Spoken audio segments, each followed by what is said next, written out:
శరీరపరమైన ఇల్లు చక్కబెట్టుకున్నాడు, మనశ్శాంతి లేక సచ్చి నరకానికి వెళ్ళిండు. ప్రియ సహోదరి సహోదరి, ఎట్లా నరకానికి వెళ్ళిండని చెప్పగలనంటే, తనకు తాను చనిపోయిన వ్యక్తి పరలోకం రాడు, నరకానికి వెళ్తాడు. ఇక్కడ హిజ్కియా చేసిన పని, తనలో పాపమున్నది, తన ఇల్లు శారీరపరమైన ఇల్లు ఎట్లున్నదో తెలియదు కానీ ఆత్మీయ ఇల్లును ఫస్ట్ కట్టుకున్నాడు, సెట్ చేసుకున్నాడు. అప్పుడు దేవుడు తన ఆయుష్ పొడిగించుడు. ప్రియ సహోదరి సహోదరా, నా జీవితంలో కూడా మన హృదయంలో పాపం ఉండవచ్చు.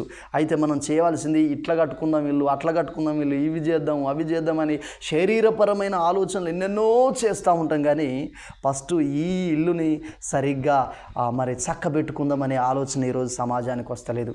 నీ జీవితములు, నీ హృదయములు, నీ గృహములు పాపం ఉండవచ్చు. ఫస్ట్ దాన్ని ఒప్పుకొని వదిలిపెట్టు. హిజ్కియా చేసినట్టు ప్రార్థన చేయి.